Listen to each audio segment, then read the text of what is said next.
Welcome to the Upside Down Simpsons. Oops, let me just change the camera angle. There we go. In today's video, I'm going to create 10 of my favorite Simpsons characters, but with a Stranger Things vibe. Once they are complete, I'm going to attach them to some button pins, and if you love them as much as I do, I will tell you how you can get one of these handmade beauts at the end of the video. So, as always, I start with a sketch. I figure that since I'm going to be making these creepy Simpsons characters small and flattish, I should be able to make quite a number in the same time that it would take me to create one big 3D figure. As I find out, I was terribly wrong. As you'll see later, each one of these pins takes me at least 3 hours in its entirety. No! Picking just 10 characters was a tricky decision. I grew up watching The Simpsons, prior to the internet being a common thing. My brothers and I would record episodes on VHS and then watch them over and over again. So for my creations, I figured I obviously needed the immediate family, Bart, Lisa, Maggie, Marge, and Homer. Then I chose Moe, Krusty, Milhouse, Mr. Burns, and Chief Wiggum. There are so many other cool characters, but I had to start somewhere. Once my sketches are complete, I have the idea of cutting them out and putting them in this old Music World bag that I found lying around, so I can randomly select each one as sort of a surprise.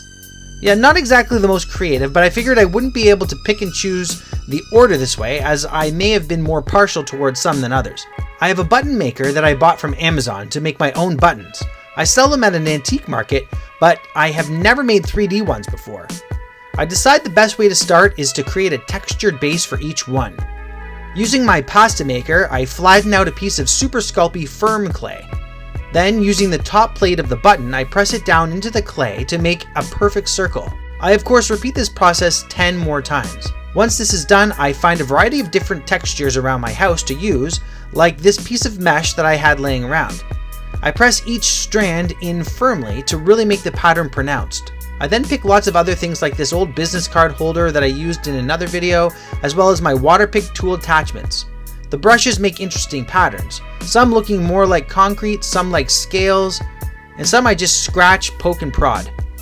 I'm not too worried about how these look because I know that the head of the character is going to cover up most of it anyway, and I'm going to be painting it as well. Once all 10 have been properly attacked, I stick them in my oven so that I can work on them without destroying the texture. On to the button making process.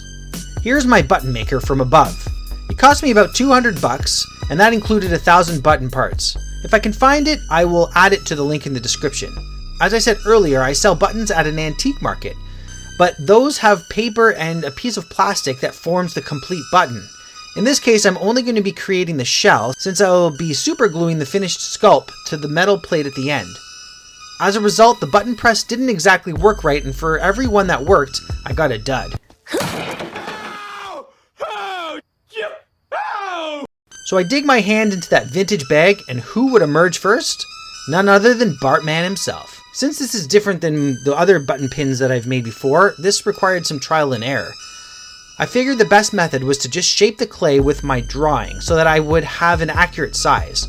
I quickly realized that this is not going to work, so I cut him out and press him on top of a flat piece of clay before slicing around him. Now I get to work shaping his skull so that it adheres to the hardened base. I roll balls for eyes and flatten them slightly. A blob gets added for his nose as well as a long ropey bit for his mouth. At this point I decide to move on to the next character, but I will tell you that I add a little depth to him off camera later on.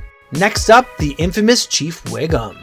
Man, I love this cop. Bake him away, toys. What'd you say, Chief? I sure will bake you away, but not until you're finished.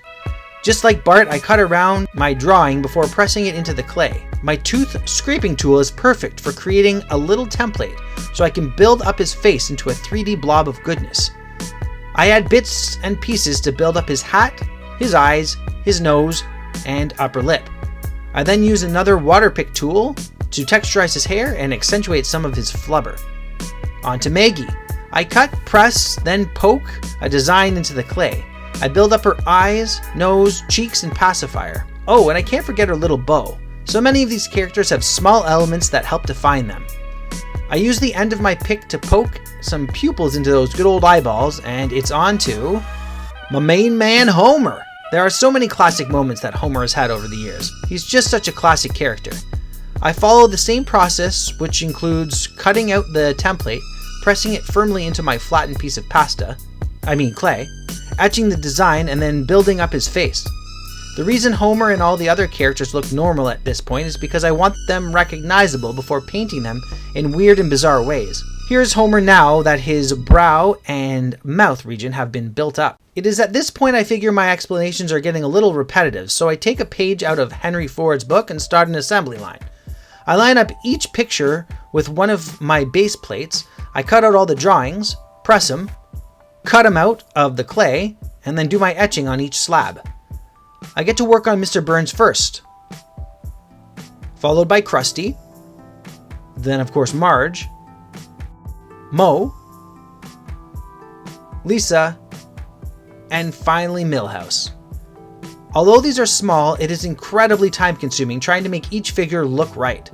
Lisa took me forever, but that might have been because I was working on her at like 2 a.m. Now that all my clay designs are complete, I take some rubbing alcohol and give them a quick painting to remove all the turds and crumbs left over. Then it's into the oven at 275 degrees for 20 minutes. Alright, they're done.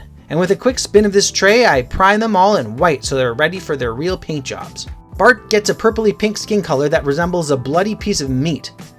I give him some crazy bloodshot eyes and a variety of washes to make him kind of grungy. Next I paint Milhouse to look like a frog that was kicked out of clown school. On to Chief Wiggum. You'll notice that with each character I use yellow in the background to kind of remind you of their original colors and how they are now freaks from the Upside Down. Chief Wiggum gets some swampy green skin with white spots and grayish black hair. A quick swing of my hands presents Marge, a creepy blue-green minion who looks like she's straight out of a cheesy horror movie. I really like the way her bulbous hair turned out. And finally, to make a long story short, the remaining 5 pins. Painted and looking pretty. The only thing left to do now is to hot glue gun them onto the metal buttons so they're ready to be worn. I was going to ask my wife which one her favorite one was, but... They're all great. Okay, wait. I think I like the Bart one best. I was gonna ask you that on camera. I'm curious to know which one you like best and would appreciate if you'd comment down below. See you in the next video. New videos every Friday.